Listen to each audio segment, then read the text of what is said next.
The bullet came through the window at 2:47 a.m., missing Kang's head by 3 inches. He didn't flinch, didn't duck. He simply turned from the shattered glass and looked at the man tied to the chair in the center of his office.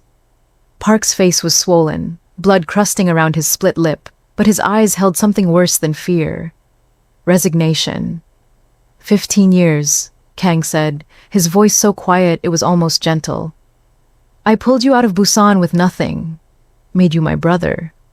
Park's laugh was wet, broken. Your brother? I was your dog, Kang. I fetched. I healed. I killed for you. Another bullet punched through the window. Kang's men shifted nervously by the door, hands on their weapons, waiting for orders. Their boss stood in the kill zone like he was admiring the view. Who bought you? Kang asked. Does it matter? Yes. Park spat blood onto the expensive carpet. Then ask the broker, since you apparently trust ghosts more than family. Kang's phone buzzed. A single message. An address, University Campus, Humanities Building, Office 304. He read it twice, then pocketed the phone. Kill him, he told his second, Lee, without looking back. Make it clean. He earned that much. He was halfway to the door when Park's voice stopped him. Kang, the woman you're going to see? She's the one who sold me your secrets.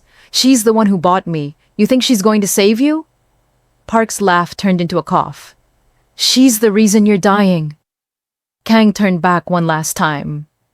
Then I'll die learning something new. The university was quiet at 4 a.m. Kang walked through the hallways alone, leaving his men in the cars outside. The fluorescent lights buzzed overhead, flickering like dying stars. Office 304 had a nameplate. Dr. Amara Bennett, Department of Behavioral Psychology. He didn't knock. She was sitting at her desk, reading a book by lamplight. Not surprised, not startled. She looked up as he entered, and Kang found himself stopping mid-step.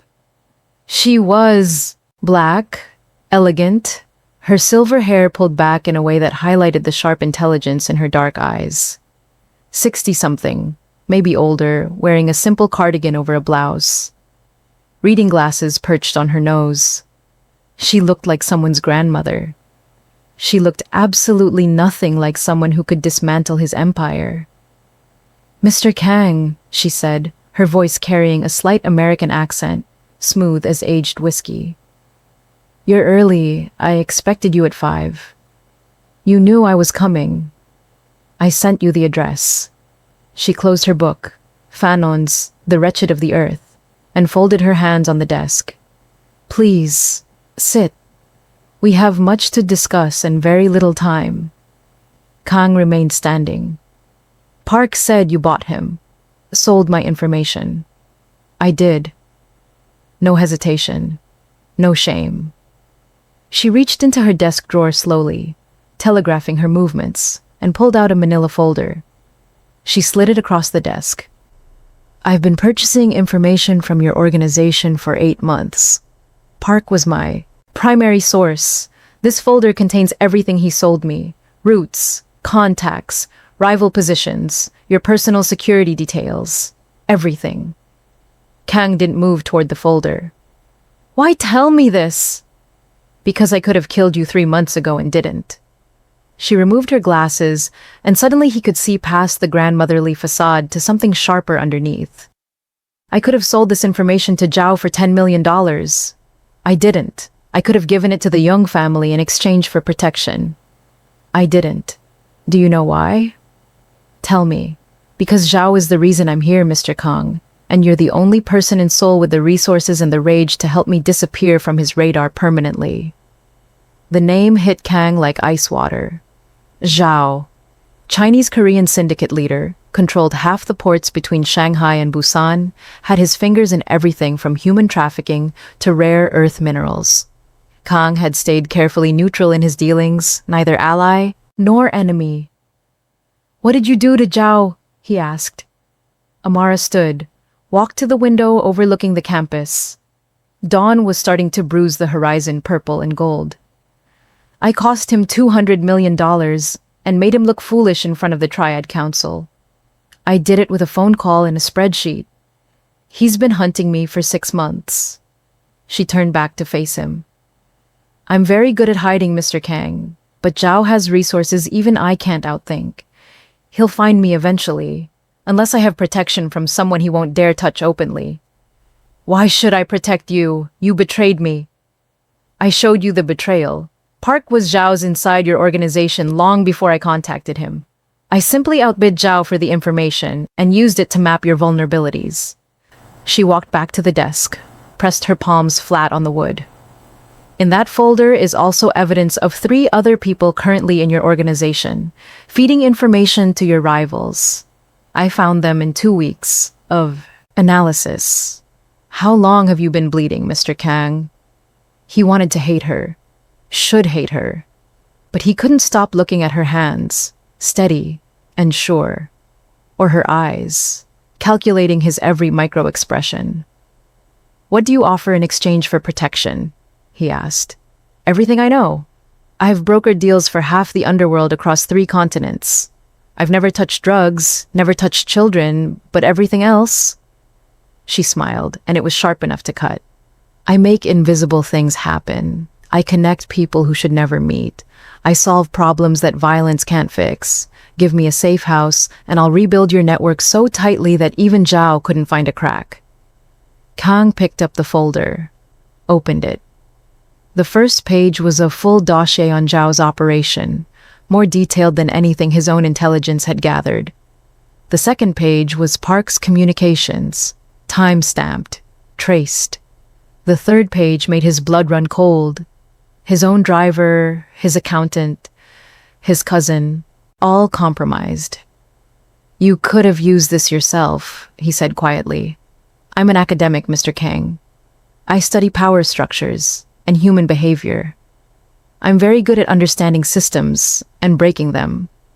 But I've never killed anyone, and I never want to start. You, however, she met his eyes steadily. You understand violence as a language. You speak it fluently. Together, we eliminate Zhao's reach in Korea, and I disappear into your protection. Separate, we both die within the month. Kang made his decision in the space between heartbeats. You move to a location of my choosing today. You follow my security protocols without question. You prove your worth within 72 hours, or I hand you to Zhao myself.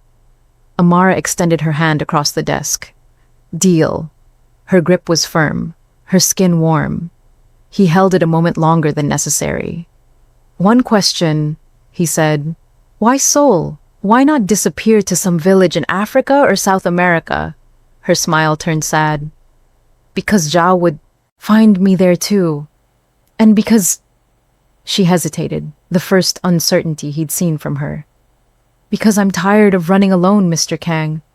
I've been the smartest person in every room for 65 years. It's exhausting. I thought perhaps it was time to be foolish.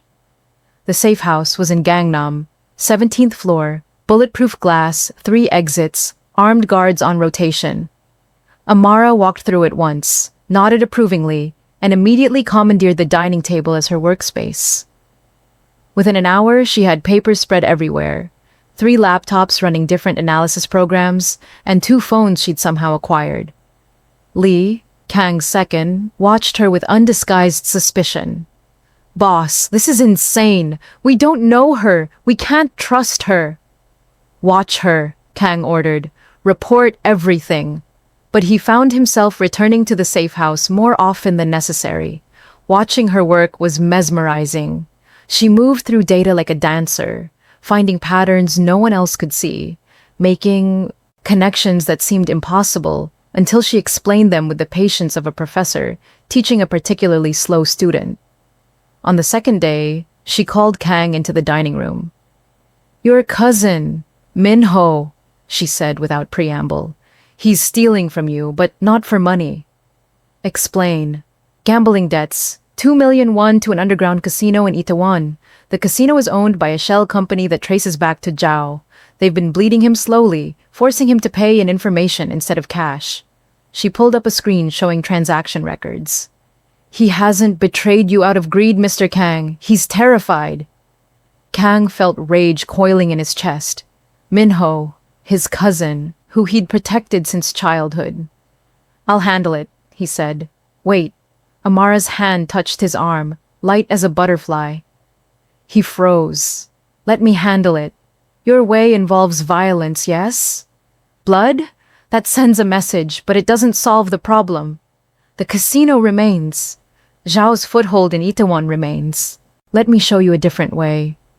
"What way?" "Psychology, Mr. Kang. Fear is just another system. Let me reprogram it." She sent Kang to bring Minho to the safe house. His cousin arrived pale, shaking, expecting execution. Instead, he found an elegant black woman in her 60s, serving tea. "Minho," she said gently, gesturing to a chair. "Sit. We're going to fix your problem." "I don't... Who are you?" "Someone who understands being trapped." She poured tea with steady hands. "You owe 2,000,001. The interest is compounding daily. You've been feeding them information to keep them from hurting your family." "Yes?" Minho's eyes flooded with tears. He nodded. "Here's what's going to happen. Tonight, you're going to call your contact at the casino. You're going to tell them you have major information. Kang's complete security schedule for the next month. Meeting locations. Everything. You're going to offer to deliver it in person tomorrow night. But I don't have... "I do." She slid a USB drive across the table. "This contains exactly what they want, except it's false. Carefully constructed false information that will seem legitimate until they try to use it. When they do, they'll walk directly into Kang's people. Not just the casino operators. Minho, Zhao's entire Itaewon network." Minho stared at the USB like it was a snake. "He'll kill me when he finds out." "He won't find out, because by the time they realize the information is false, you'll be in Busan with your family, under Kang's protection, with your debt erased and a new identity." She leaned forward. "But you have to sell it, Minho. You have to make them believe you're desperate enough to completely betray your cousin. Can you do that?" Yes, I can do that." Amara smiled. "Good, because you're not really betraying him. You're saving him. And yourself." If you're enjoying this story of brains meeting brutal power, hit that subscribe button now because things are about to get much more complicated. After Minho left, Kang stood by the window, watching the city lights. "You gave him redemption," he said. "I gave him a choice. Violence would have ended him. This way, he becomes useful again, loyal again, because you showed mercy he didn't expect." She came to stand beside him, close enough that he could smell her perfume, something subtle and expensive. "Your empire is built on fear, Mr. Kang, but fear alone makes men like Park, men who wait for a better offer. Loyalty requires something more." "What?" "Hope. Purpose. The feeling that they matter beyond their usefulness." She looked up at him. "You're feared. Now let me teach you how to be trusted." He found himself laughing, the sound rusty from disuse. "You're dangerous." "I've been told." The operation went exactly as Amara planned. Minho delivered the USB. Zhao's people took the bait. 72 hours later, Kang's men hit 6 locations simultaneously across Itaewon, rolling up Zhao's entire Seoul operation without firing a shot. The arrests came through official police channels, carefully orchestrated through contacts Amara had spent years cultivating. Clean, legal, untraceable back to Kang. Minho was on a train to Busan with his family before Zhao even knew what happened. Lee came to Kang's office, grudging respect in his eyes. "The woman, she's good, boss. Really good." "I know. But can we trust her?" Kang thought about Amara, sitting in the safe house, probably reading another dense academic text, looking like someone's grandmother while systematically dismantling criminal networks with nothing but her mind. "I don't know," he admitted, "but I'm going to find out." He started spending evenings at the safe house, officially to monitor operations, unofficially because he couldn't stay away. They'd sit at the dining table, Her teaching him game theory and behavioral psychology. Him teaching her the practical realities of his world. "You think too much. Like a professor," he told her one night after she'd outlined a plan that involved 17 different contingencies. "You think too much like a hammer," she countered. "Everything looks like a nail." "Hammers work. Until you need a scalpel." She refilled his whiskey, a small intimacy that felt larger than it should. "Tell me something, Kang. Why do you do this? The violence, the empire building. What's the point?" No one had ever asked him that. "Control. In this world, you're either predator or prey. False binary. You can also be a gardener." "What?" "You think you're a predator, hunting in a jungle. I think you're a gardener, trying to create order in chaos. You remove weeds, protect what you've planted, create boundaries. It's not that different from what I do, really." She smiled over her glass. "We're both trying to make sense of systems that want to stay chaotic." He found himself leaning closer. "You make me sound almost noble." "I make you sound human, which is more dangerous than being noble." The moment stretched between them, loaded with something neither of them named. Then Amara's phone buzzed. She glanced at it, and her expression shifted so subtly that anyone else might have missed it. But Kang had spent weeks learning to read her micro-expressions. "What's wrong?" he asked. "Zhao knows I'm in Seoul. He doesn't know where yet, but he's narrowing the search." She showed him the message, a cryptic string of numbers that she translated instantly. "He's offering $5 million for information on my location, to anyone. That kind of money will shake loose even loyal people." "How long do we have?" "Days, maybe less." She set down her glass with a soft click. "I think it's time to stop running, Kang. Time to go on offense." "Meaning?" "Meaning I walk into his trap, willingly, and we use it to destroy him completely." The idea was insane, brilliant, suicidal. Kang hated it immediately, which surprised him. When had he started, caring whether this woman lived or died? "No," he said flatly. "It's the only way to—" "No." He stood, paced to the window. "You fight with your mind. I fight with my hands. This is my territory, my rules. We do this my way." She rose, came to stand beside him. Her reflection in the glass was calm, certain. "And what is your way, Kang? Storm Zhao's headquarters with guns blazing? He has 3 times your manpower and connections that reach Beijing. You'd be dead before you reached his door. Then we both die fighting instead of you walking into execution." The words hung in the air. Amara turned to look at him directly, and something in her eyes made his chest tight. "You care," she said softly, "about what happens to me. You're an asset. I'm a 65-year-old woman who's caused you nothing but trouble." She reached up, and her fingers brushed his jaw, feather-light. "When did this become about more than protection, Kang?" He caught her hand, held it against his face. "When you started teaching me to see differently. When you saved Minho instead of recommending I kill him. When you sat across from me drinking whiskey and talking about game theory like we were colleagues instead of—" He stopped. "Instead of what? A gangster and his prisoner? A boss and his tool? Instead of strangers." She smiled, sad and knowing. "We're still strangers, Kang. You know how I think, but not why. You know what I can do, but not what I've lost. You know my mind, but not my heart. Then tell me." The vulnerability in her eyes nearly undid him. She pulled her hand back, wrapped her arms around herself. "I had a daughter," she said quietly. "Angela. Brilliant girl. PhD in economics by 25. She wanted to change the world, thought she could use her knowledge to help developing nations restructure their debt. Noble.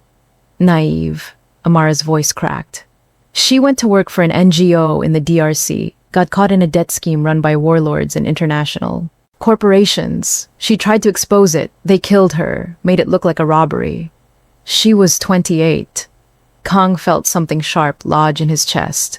"Amara, that's when I learned that knowledge without power is just noise. I spent 10 years studying the Underworld, understanding how it really works. I became the broker because I decided if the world was going to run on invisible deals and blood money, then at least I could control some of it. Redirect it. I've spent 15 years brokering deals that keep weapons out of conflict zones, that reroute human trafficking victims to safety, that... She laughed bitterly. I tell myself I'm doing good. But really?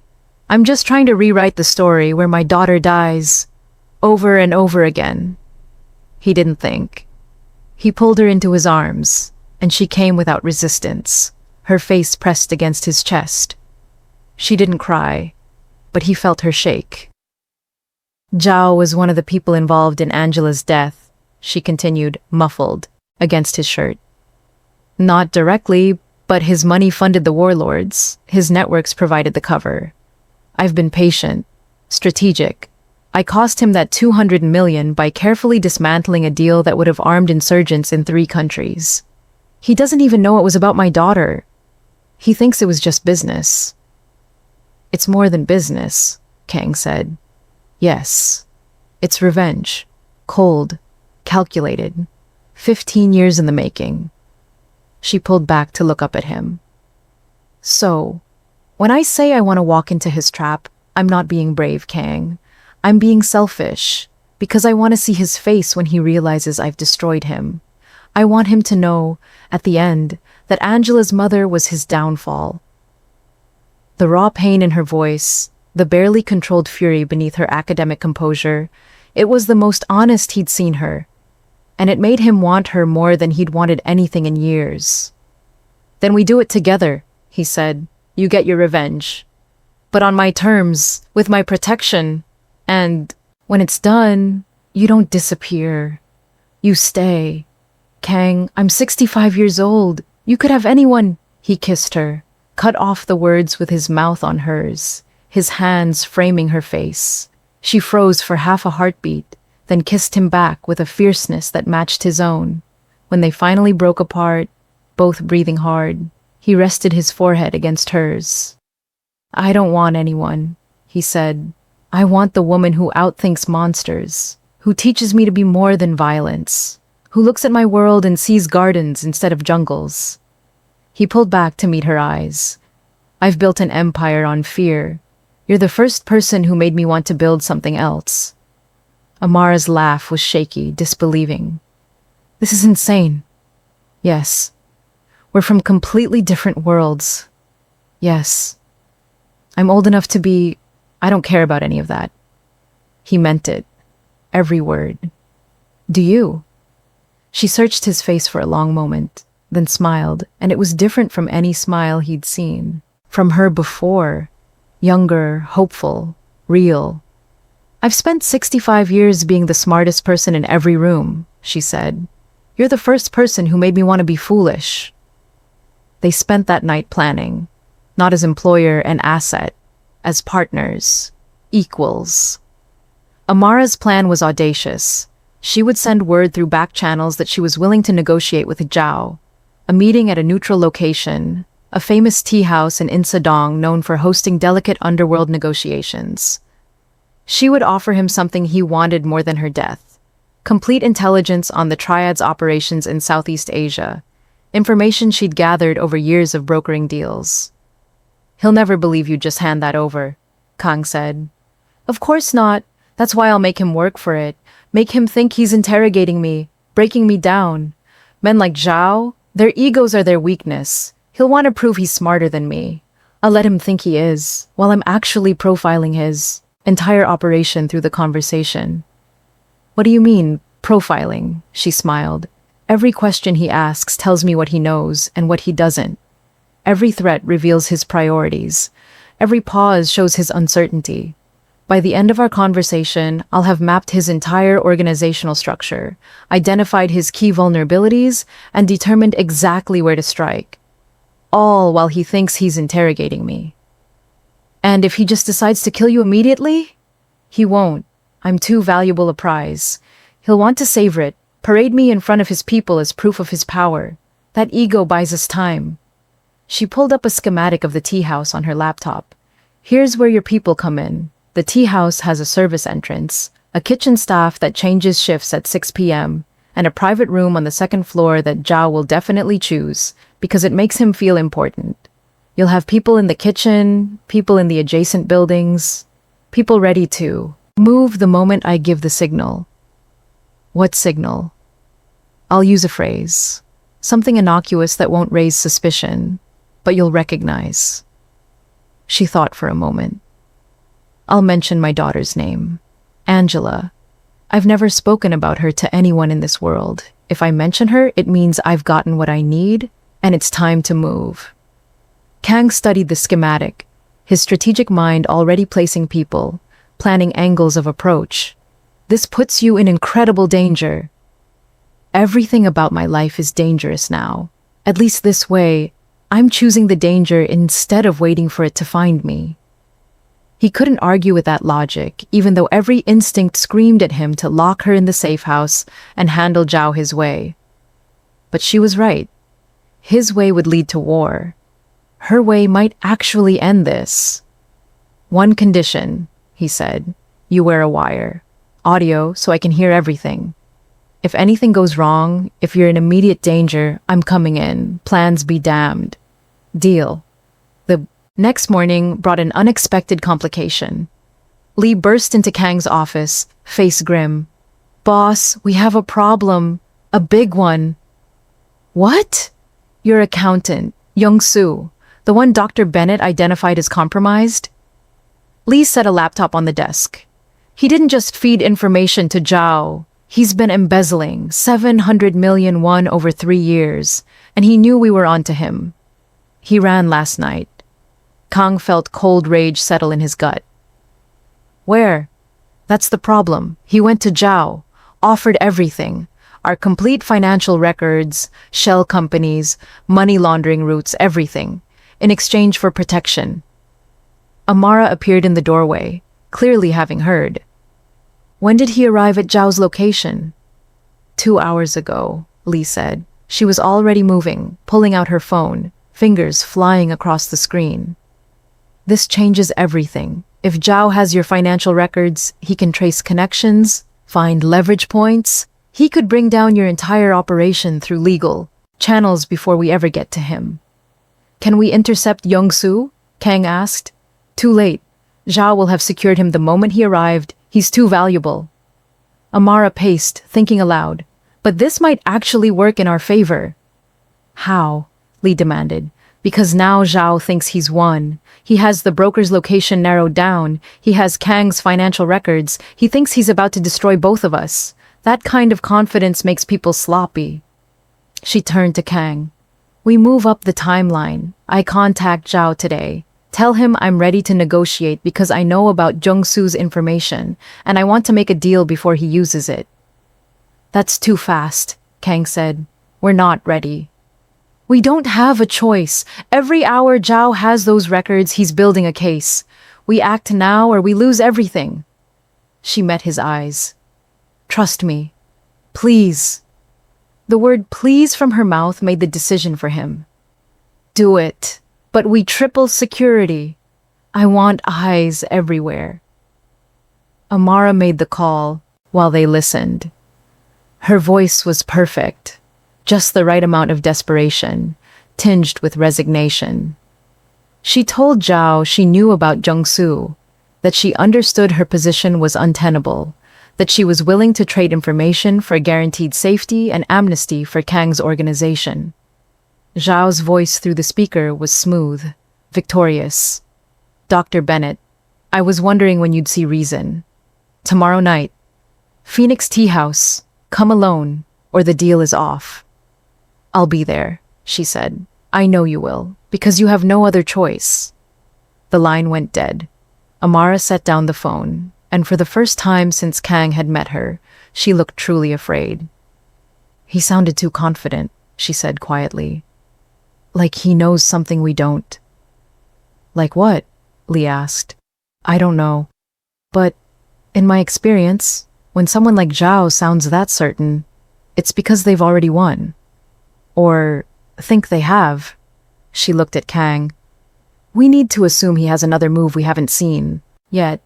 The rest of the day was spent in frantic preparation. Kang's people moved into position around the tea house. Weapons were checked, communication systems tested, escape routes mapped. Amara spent hours reviewing everything they knew about Zhao, looking for the angle they'd missed. At midnight, she was still working when Kang found her. "You need to sleep," he said. "Can't. Something's wrong. I can feel it." She rubbed her eyes. "Zhao's too smart to just accept this meeting at face value. He knows I'm dangerous. He knows I've outmaneuvered him before. So why is he acting like this is already over? Maybe because he thinks Youngsu's information gives him everything he needs. No, that's valuable, but it's not checkmate. There's something else, something we're missing." She pulled up Zhao's known associates, started cross-referencing them with recent activity. Then she froze. Oh God. What? Lee, where is Lee right now? In his apartment. Why? Call him. Right. Now. Kang pulled out his phone, dialed. It rang. And rang. No answer. He tried again. Nothing. Amara was already pulling up security footage from Lee's building. She found the feed from an hour ago, and they watched as 3 men entered Lee's apartment. Watched as they left 15 minutes later with someone between them, head covered. "They took him," Kang said, his voice deadly quiet. "Zhao took him. Because Jungsu must have told him about our plan. About the meeting. About everything." Amara's hands shook as she worked. "He's going to use Lee as leverage, force you to make a choice. Me or your second. Your lover or your brother. We call it off. We can't. If we don't show up, Zhao kills Lee and comes after us anyway. We're committed now." She turned to face him. "But this changes the play. If Zhao has Lee, he's going to force a different kind of negotiation. One where I'm not in control."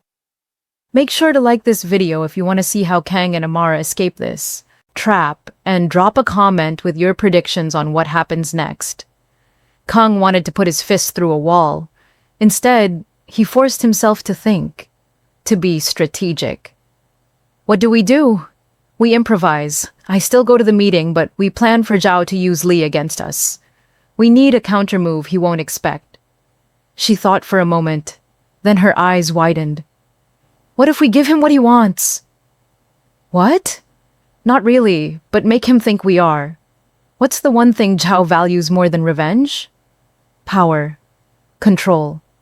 Exactly. What if instead of fighting for position, I offer him partnership? Tell him I'll work for him.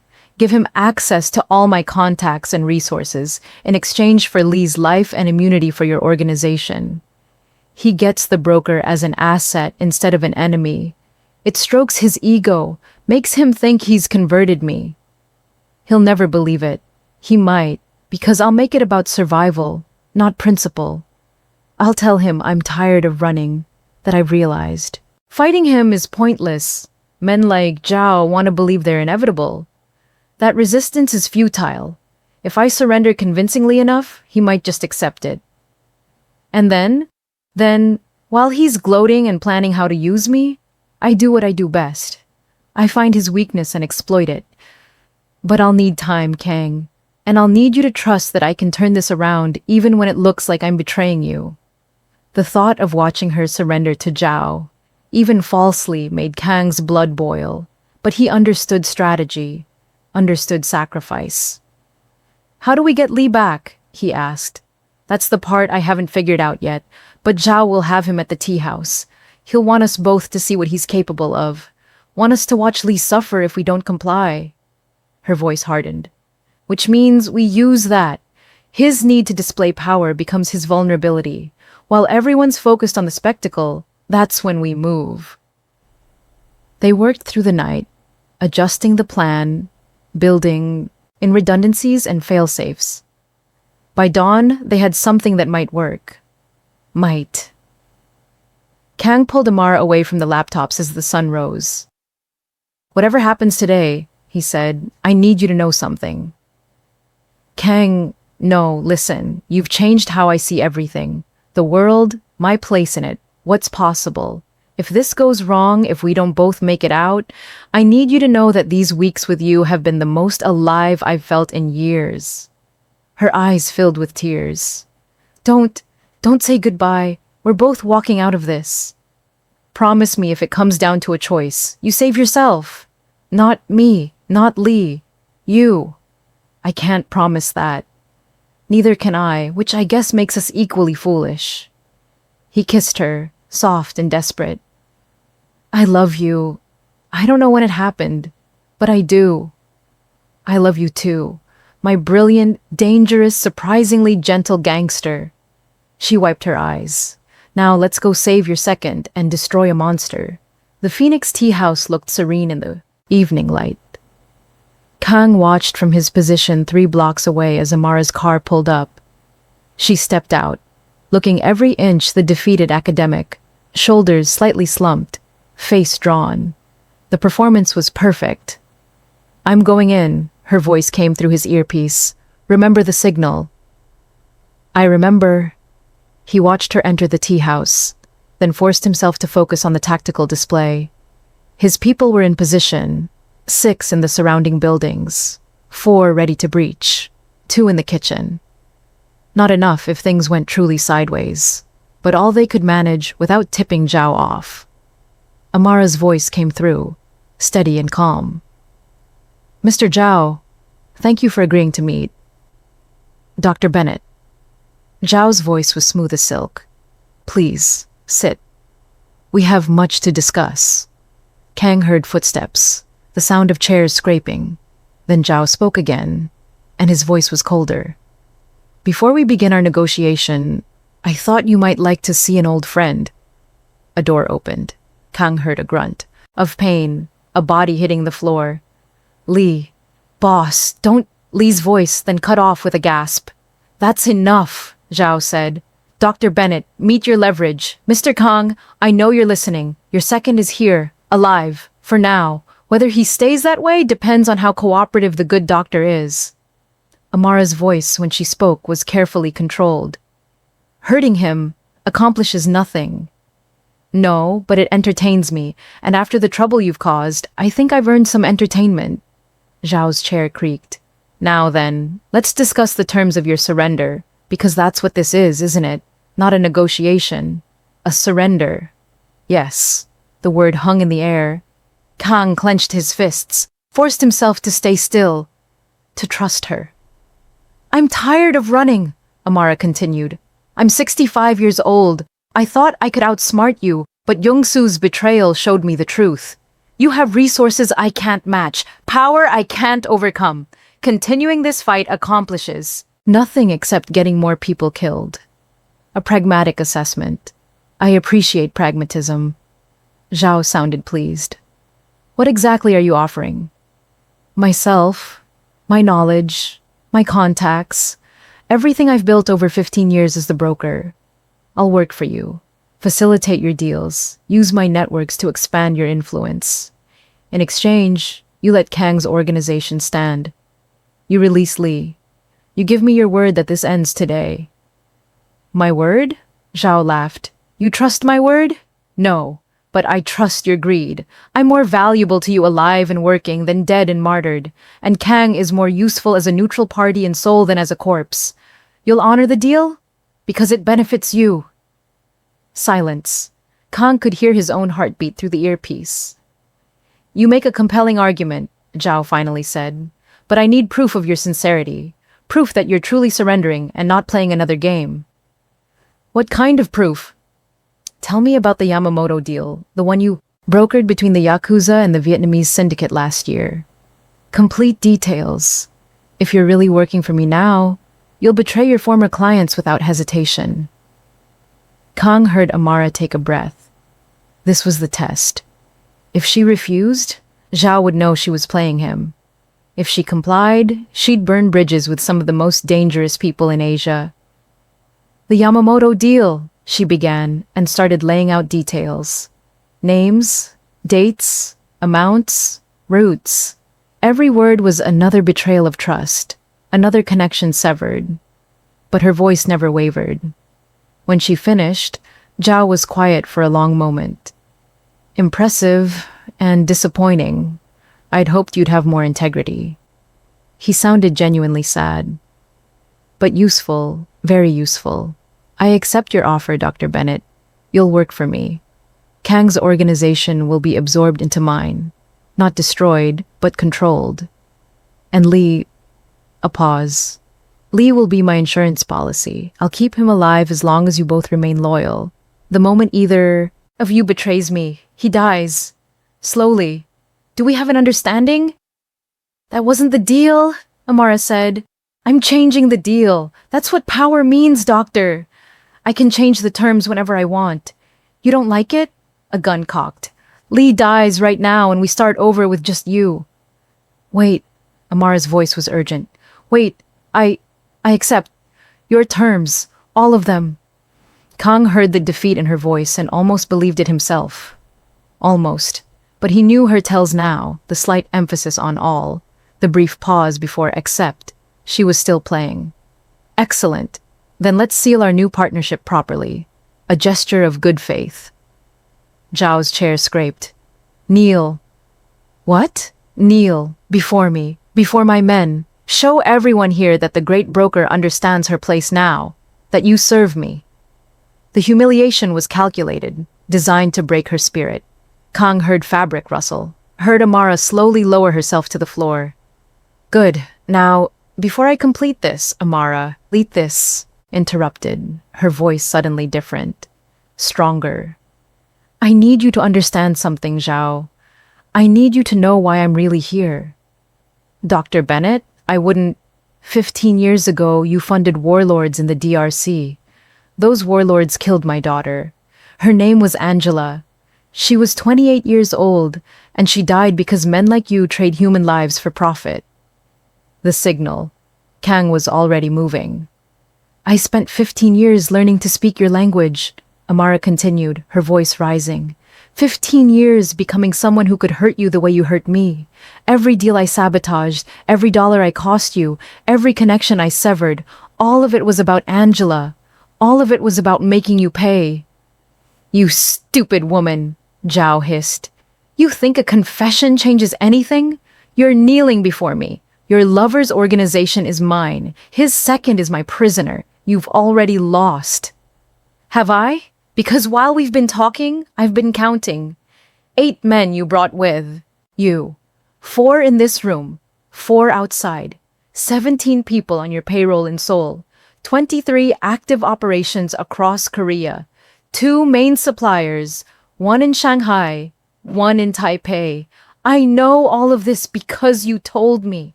Every question you asked, every threat you made, every gesture of dominance, all of it revealed your organization's structure. Kill her, Zhao ordered, but Kang was already through the door, weapon raised. His first shot took down the guard to Zhao's left. His second got the man reaching for Amara. Lee, even injured, threw himself at a third guard, taking him down with sheer force of will. Amara moved like water, rolling away from Zhao, coming up with a knife she'd somehow concealed. Not to fight. She'd told the truth about never killing, but to cut Lee's bonds while Kang and his people secured the room. It was over in 30 seconds. Zhao stood alone, gun pointed at him from 3 directions. You played me, he said to Amara, disbelief in his voice. The whole surrender was real. I really am tired of running, but I never said I'd run from you. I said I'd stop running. There's a difference. She stood, brushing off her clothes.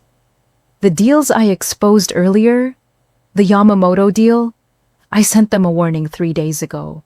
They know I did it under duress, and they know you tried to use me. You're not gaining assets, Zhao. You're losing them. Zhao's face went purple with rage. You think this ends here? I have resources, connections. Had. Past tense. Amara pulled out her phone, showed him the screen. While you were focused on humiliating me, my contacts were very busy. Your accounts in the Caymans, frozen by federal authorities based on evidence I provided. Your shipping manifests, in the hands of Interpol. Your protection in Beijing, they've been informed you're compromised. And Yong-Soo, your prized informant, He's already been picked up by Korean intelligence. He's singing like a canary about your operations in exchange for witness protection. Zhao looked at the phone, then at her face, and something broke in his expression. You destroyed everything. Everything I built. Yes. The way you destroyed my daughter. The way you've destroyed countless lives. Justice is slow, Zhao, but it's patient. And it's here. She stepped closer. You'll spend the rest of your life in a Korean prison. Every day you'll remember that a 65-year-old academic brought down your empire. And you'll know that Angela's death meant something after all. Sirens wailed in the distance. Kang's people melted away, taking Lee with them. Kang grabbed Amara's hand. Time to go, he said. They left Zhao standing in the tea house, surrounded by evidence of his crimes, waiting for the police he couldn't bribe or threaten his way past. As they climbed into the car, Amara started shaking. I did it, she whispered. I really did it. Kang pulled her close. You were magnificent. I was terrified. When he made me kneel, I thought maybe I'd miscalculated. Maybe he really had one. But you didn't stop, you kept playing. Because I had to, for Angela. For us. For everyone he'd hurt. She looked up at him. Is Lee okay? Injured but alive. Stubborn bastard fought even with broken ribs. Kang smiled. He'll recover. And us? Where do we go from here? Anywhere you want. Zhao's network is dismantled. His connections are scrambling to save themselves. You're free, Amara. Really free. She was quiet for a moment, processing. Then she laughed, the sound breaking into tears. I don't know how to be free. I've been running or fighting for so long. Then we'll figure it out together. No more running, no more fighting, just living. Living, she repeated like the word was foreign. With you? If you'll have me? She kissed him, deep and thorough, tasting of tears and triumph and tomorrow. Yes. Always, yes. The weeks after Zhao's arrest were strange, quiet. Kang's organization stabilized, stronger for having purged the betrayers. Lee recovered, though he walked with a slight limp now and made endless jokes about being kidnapped by his boss's girlfriend. The Underworld whispered about the broker and the beast, the unlikely pair who dismantled one of the most powerful syndicates in Asia. But for Kang and Amara, it was a time of discovery, learning how to be together without crisis driving them, having dinners that didn't involve strategy sessions, waking up next to each other without immediately checking for threats. This is weird, Amara said one morning, lying in Kang's bed, watching sunlight pattern the ceiling. Being happy, being safe, I don't trust it. Neither do I, he admitted. Keep waiting for the other shoe to drop. Maybe there is no other shoe. Maybe we actually won. Maybe. He rolled to face her. What do you want to do with one? With this freedom you've earned? She thought about it. I want to teach again, real teaching, at the university. Psychology, ethics, systems thinking. I want to help people understand the structures that control their lives so maybe they can change them. And the broker? Retires. I've brokered my last deal. She smiled, though I might occasionally consult. Pro bono, for the right causes. And us? Us. She traced patterns on his chest. I want us to build something real. Not empire, not network. Just a life, maybe a family, in whatever form that takes. People we care about. Purpose beyond survival. Your family will think I'm corrupting you. My family knows I was corrupted long before I met you. You're actually reforming me. She grinned. My sister wants to meet you, by the way. She called yesterday. Said, and I quote, I need to meet the man who made my sister believe in happiness again. I'd like to meet her too, meet the people who made you. They're going to love you once they get past the whole crime boss thing. Former crime boss, I'm going legitimate, mostly. Mostly? Can't abandon all my contacts, but the violence, the fear-based control, that's done. You showed me a better way. He pulled her closer, Marry me. She froze. What? Marry me, not because of protection or deals or strategic alliance. Because I love you. Because you make me want to be better than I am. Because life without you would be colorless. He cupped her face.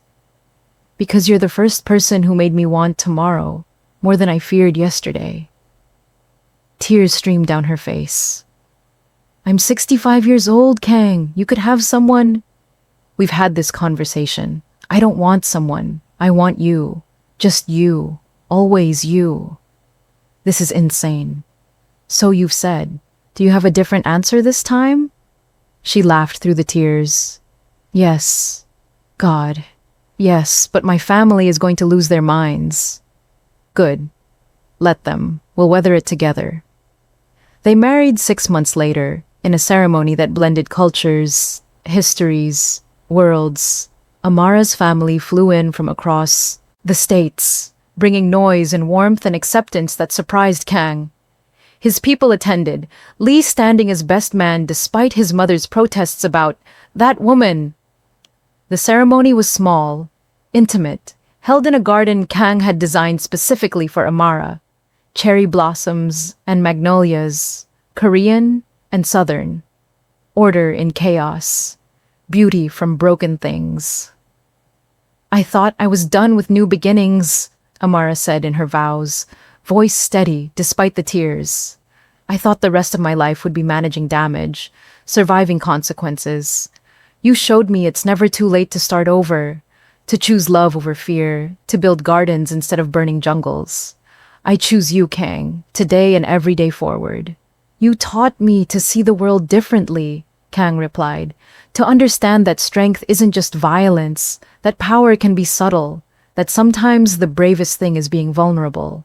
I spent my life building walls. You showed me how to plant flowers instead. I choose you, Amara. Not because you're perfect, but because you're perfect for me. The kiss they shared was witnessed by gangsters and academics, family and former enemies, people from two worlds learning to coexist. A preview of the life they'd build. The reception blended soul food with Korean cuisine, jazz with traditional music, whiskey with soju. Lee, slightly drunk, made a toast. To the boss, who proved you can teach an old dog new tricks, and to Dr. Bennett, who had the patience to try. May you always confuse and terrify us in equal measure. Laughter rippled through the crowd. Amara's sister pulled Kang aside later. You hurt her, and I don't care how many gangsters you know. I will end you. He liked her immediately. Understood. But I won't.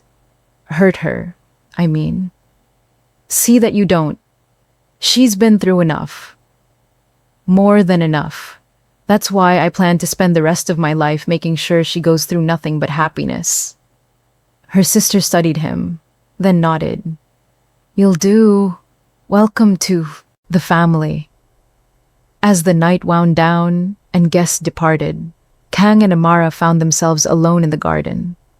Seoul sparkled in the distance, a city they'd both fought in, bled in, survived in. Now it was just home. What happens now? Amara asked, the same question from months ago. Different meaning now. Now we live, we build our garden, we help people when we can, rest when we must, love each other through everything. He pulled her close. Now we get to be happy, Amara. After everything we've survived, we've earned it. Happiness, she said, testing the word. I like the sound of that. They stood together as Seoul breathed around them, two people who defied every expectation. An Afro-Korean love story born in darkness, growing toward light, a mafia boss learning mercy, an academic learning hope, building something new from broken pieces. Behind them, through the garden they'd planted, guests lingered, Korean gangsters and American professors, family and soldiers, finding common ground, proof that different worlds could coexist, that love could bridge any gap, that it was never too late to start over. Amara rested her head on Kang's shoulder. Thank you. For what? For making me believe in second chances. For seeing me, all of me, and staying anyway. for being foolish enough to love a damaged 65-year-old academic with a vendetta. Thank you for teaching me there's more to life than fear and control, for showing me gardens, for loving a violent man trying to learn gentleness. He kissed the top of her head. We're quite a pair. The most unlikely pair. The best pair. In the distance, fireworks began. Unplanned, spontaneous, probably illegal. They watched colors bloom against the night sky, painting Seoul in temporary beauty, ephemeral and perfect. I love you, Amara said. I love you too. And in that garden between worlds, two people who'd survived the unthinkable found peace, not perfect peace. They were two. They damaged, too complicated for perfect. But real peace, hard-won and precious. The kind worth fighting for. The kind worth living for. If this story of impossible love and hard-won happiness moved you, subscribe now for more stories that challenge what you think you know about love and redemption. Hit that like button and tell me in the comments, what unlikely love story would you like to hear next? What walls do you think love can break down? Thanks for being here, for believing that it's never too late for second chances, and for understanding that the best love stories are the ones nobody saw coming. Until next time, remember, gardens can grow anywhere, even in the darkest soil.